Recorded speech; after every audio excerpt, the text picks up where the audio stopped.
4 मई 2026 की तारीख कैलेंडर का महज एक पन्ना नहीं बल्कि भारतीय सियासत का वो निर्णायक टर्निंग पॉइंट होने वाला है जिसकी धमक आने वाले कई सालों तक सुनाई देगी। इसी रोज देश के 5 राज्यों के चुनावी नतीजे आने वाले हैं और यकीन मानिए इनकी गूंज सिर्फ उन राज्यों तक सीमित या महदूद नहीं रहेगी बल्कि झारखंड के सत्ता के गलियारों से लेकर दिल्ली के लुटियंस जोन तक पहुंचेगी। खास तौर पर झारखंड के सियासी सुरमाओं की निगाहें असम और बंगाल के चुनाव परिणामों पर टिकी हुई।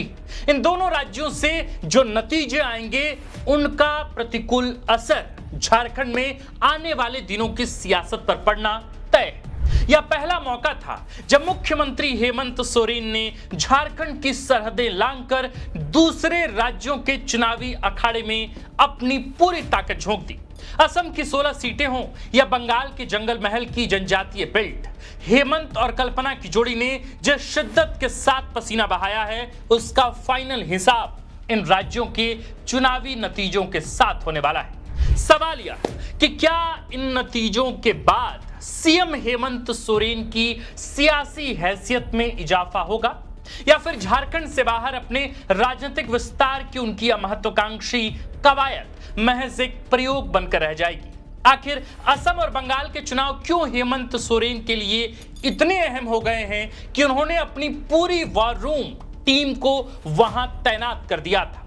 झारखंड के एक रीजनल लीडर के इमेज से बाहर निकलकर देश के सबसे बड़े आदिवासी आइकॉन बनने की हेमंत सोरेन की इस रणनीति का क्या असर होने वाला है। सवाल यह भी है कि गुवाहाटी की ब्रह्मपुत्रा और कोलकाता की हुगली की हवा छूकर रांची तक पहुंचने वाले चुनावी नतीजे झारखंड की राजनीति में कौन से नैरेटिव तय करेंगे।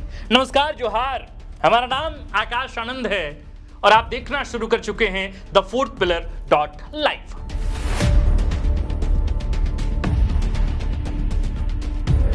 सबसे पहले बात बंगाल की, क्योंकि बंगाल हमारा सिर्फ पड़ोसी नहीं बल्कि हमारे सामाजिक और सांस्कृतिक ताने बाने का हिस्सा भी है और सियासत का पुराना दस्तूर है कि जब बंगाल में सियासी हवा का रुख बदलता है तो उसकी आहट झारखंड के झाड़ झंखाड़ पहाड़ों और पठारों तक पहुंचने में पल भर की भी देरी नहीं लगती। एक आम झारखंडी की निगाह से अगर बंगाल के सियासी गणित को समझना है तो सबसे पहले जंगल महल के भूगोल और मिजाज को समझना होगा। यह वो इलाका है जिसकी जड़ें ऐतिहासिक, सांस्कृतिक और भौगोलिक रूप से झारखंड से जुड़ी। आंकड़ों पर अगर गौर करें तो झारग्राम में 29.4%, पुरुलिया में 18.5% और पश्चिमी मेदिनीपुर में करीब 15% आबादी अनुसूचित जनजाति यानी कि एसटी कम्युनिटी की है। यहां की 15 से ज्यादा सीटें ऐसी हैं जहां संथाल, भूमिज और मुंडा समुदाय किंग मेकर की भूमिका निभाते रहे। याद कीजिए 2021 का चुनाव जब भाजपा ने इस आदिवासी बेल्ट की 23 सीटों पर जीत दर्ज कर सबको चौंका दिया था, लेकिन 2024 के लोकसभा चुनाव में हवा ममता बनर्जी की तरफ मुड़ी और अब इसी बढ़त को बरकरार रखने के लिए टीएमसी के प्रत्याशियों के समर्थन में हेमंत सोरेन और कल्पना सोरेन ने जंगल महल की सीटों पर धुआंधार प्रचार किया। ये वो सीटें हैं जो सीधे तौर पर झारखंड की सीमा और संवेदना से जुड़ी है। रायपुर, तालडांगरा, दांतन, केशियारी, बंदवान, मान बाजार और काशीपुर जैसे विधानसभाओं में हेमंत ने 18 से लेकर 20 अप्रैल तक खूब पसीना बहाया। हेमंत की कोशिश रही कि वे इन इलाकों के आदिवासियों से जुड़े सवालों पर सीधे एड्रेस करें और टीएमसी के पक्ष में हवा बनाएं। यूं कह सकते हैं कि बंगाल लड़ाई में हेमंत सोरेन टीएमसी यानी ममता बनर्जी के लिए आदिवासी गारंटर बनकर उभरे। राजनीतिक विश्लेषकों का मानना है कि अगर हेमंत की अपील से इन इलाकों का 8 से 10% आदिवासी वोटर भी टीएमसी की तरफ शिफ्ट होता है तो 2021 के विधानसभा चुनाव महज 1-2 हजार वोटों के अंतर से हारी जीती 12 सीटों का समीकरण पूरी तरह पलट जाएगा। सरल शब्दों में कहें तो बंगाल में दीदी को वापस सत्ता की चाबी मिली तो उसमें हेमंत सोरेन और उनकी पत्नी कल्पना मुर्मू सोरेन का भी अहम रोल माना जाएगा।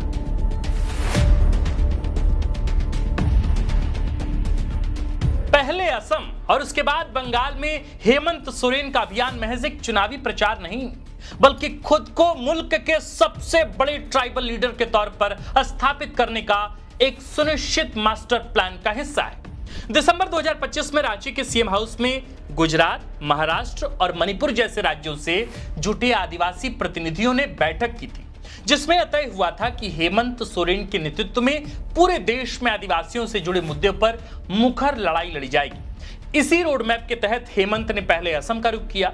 वहां के टी ट्राइब्स यानी कि चाय बागान मजदूर, जिनकी रगों में झारखंड का ही खून बहता है, उन्हें हेमंत ने पहचान का मुद्दा थमा दिया। उन्होंने पहली बार उन मजदूरों को एहसास कराया कि उनका असली रहनुमा राजधानी रांची में बैठा है। भले ही वहां झामुमो ने 16 सीटों पर अपने प्रत्याशी उतारे, लेकिन हेमंत ने जय जोहार जय असम का जो नारा दिया, उसकी गूंज दूर दूर तक सुनी गई। 2024 के मई महीने में जब रांची में झामुमो का 13वां केंद्रीय अधिवेशन हुआ था, तो उसमें तय हुआ था कि पार्टी का राष्ट्रीय स्तर पर विस्तार की कोशिश में कदम बढ़ाया जाएगा।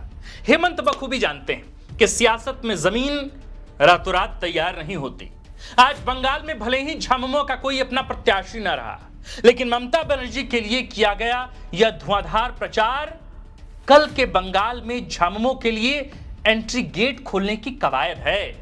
यह एक लॉन्ग टर्म इन्वेस्टमेंट है। उन्होंने बंगाल के आदिवासियों और अल्पसंख्यकों को यह एहसास दिलाने का भरपूर प्रयास किया कि वक्त आने पर वे उनके हक की लड़ाई की कमान संभालने को तैयार हैं।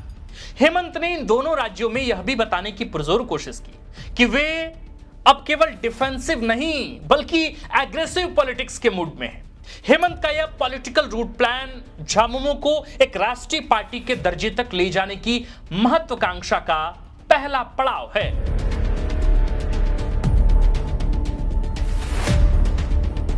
और अब सवाल उस सबसे महत्वपूर्ण सियासी गणित की जो सीधे तौर पर झारखंड की सत्ता के संतुलन को प्रभावित करने वाला है। झारखंड में कांग्रेस के साथ गठबंधन की सरकार चलाते हुए भी हेमंत सोरेन की बॉडी लैंग्वेज और उनके हालिया फैसले एक अलग ही कहानी बयां कर रहे हैं। असम और बंगाल के चुनाव में कांग्रेस से एक सोची समझी दूरी बनाना और ममता बनर्जी की टीएमसी के साथ गलबहियां करना, दरअसल हेमंत का कांग्रेस को दिया गया एक बहुत क्लियर और लाउड मैसेज है।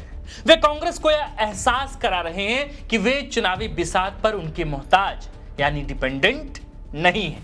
बहरहाल अगर 4 मई के नतीजे हेमंत के मन के अनुकूल रहे तो इसके कुल 3 मायने होंगे। आप पूछेंगे क्या क्या, तो चलिए मायने हम बताते हैं। झामुमो की शर्तों पर चलेगी सरकार। नतीजे पक्ष में आए तो हेमंत झारखंड की गठबंधन सरकार को महज एक साझेदार की तरह नहीं बल्कि अपनी शर्तों पर एक बॉस की तरह चलाएंगे। तब सीटों के बंटवारे से लेकर सरकार के फैसलों तक झामुमो का पलड़ा सबसे भारी होगा और कांग्रेस को बैकफुट पर रहना पड़ेगा। दूसरा क्या, दूसरे मायने यह है कि राष्ट्रीय नेता के तौर पर उभार। अगर बंगाल के जंगल महल और असम में झामुमो का स्ट्राइक रेट बेहतर रहा तो हेमंत सोरेन इंडिया गठबंधन के भीतर एक ऐसे नेता के रूप में उभरेंगे जिसके बिना आदिवासियों की राजनीति संभव नहीं होगी। तब दिल्ली में भी उनकी बात की गूंज और वजन दोनों बढ़ जाएंगे। तीसरा मायने क्या है? तीसरा मायने कांग्रेस पर मनोवैज्ञानिक दबाव। बंगाल में टीएमसी के लिए पसीना बहाकर हेमंत ने कांग्रेस को उसकी खिसकती जमीन का एहसास करा दिया है।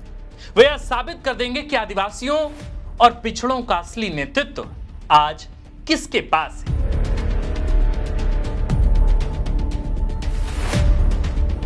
लेकिन सियासत की बिसात पर हर चाल कामयाब हो यह जरूरी तो नहीं है। अगर 4 मई के नतीजे हेमंत सोरेन की उम्मीदों के मुताबिक नहीं रहे तो विपक्ष हेमंत सोरेन के नेशनल एम्बिशन को एक पॉलिटिकल डिजास्टर करार देने में पल भर की भी देरी नहीं करेगा। विपक्ष का सबसे पहला हमला यह होगा कि मुख्यमंत्री अपनी राष्ट्रीय छवि चमकाने के चक्कर में झारखंड की जनता और यहां की ज्वलंत समस्याओं को भूलकर दूसरे राज्यों के चक्कर काट रहे हैं। भाजपा इसे झारखंड की अनदेखी और निजी महत्वाकांक्षा का नाम देगी। अगर असम में झामुमो का खाता नहीं खुला और बंगाल के जंगल महल में टीएमसी को नुकसान हुआ तो विपक्ष की ओर से नैरेटिव यह गढ़ा जाएगा कि जिस मॉडल को पड़ोसी राज्यों ने नकार दिया उसे झारखंड की जनता भी स्वीकार नहीं करेगी। सरल शब्दों में कहें तो हार की सूरत में विपक्ष इसे हेमंत सोरेन की राजनीतिक अपरिपक्वता और ओवर एम्बिशन के रूप में पेश करेगा। यह एक ऐसा नैरेटिव होगा जो आगामी विधानसभा चुनाव में हेमंत सोरेन की घेराबंदी करने के लिए विपक्ष का सबसे बड़ा हथियार बनेगा। बहरहाल सियासत की बिसात बिछ चुकी है और मोहरे अपनी अपनी चालें चल रहे हैं। अब इंतजार 4 मई का है। हेमंत सोरेन ने अपनी कश्ती को तूफानी लहरों में उतारा तो है, लेकिन किनारा मिलेगा या भंवर, यह तो वक्त ही बताएगा। यह दिन तय करेगा कौन चलेगा अपनी शर्तों पर और कौन रहेगा समझौतों की छाया में। अगर चाल सफल हुई तो हेमंत का कद सिर्फ रांची तक सीमित नहीं रहेगा, दिल्ली की दहलीज भी उनके कदमों की आहट पहचानेगी। लेकिन अगर बिसात पलट गई तो वही कदम सवालों के घेरे में होंगे और वही सियासी सफर इम्तिहान बन जाएगा। आखिर में हम ये शेर अर्ज करते हुए अभी के लिए अलविदा आपसे कहते हैं कि कश्ती चलाने वालों ने जब हार मानकर पतवार दी, लहरों ने तब टकरा टकरा कर हमको साहिल का पता दिया। तो मेरे प्रिय सुधी दर्शकों, देश के 5 राज्यों के चुनावी नतीजे का ऐलान 4 मई को होगा और विशेषतः असम और पश्चिम बंगाल के चुनावी नतीजों से झारखंड की सियासत पर भी इसका गहरा असर पड़ सकता है।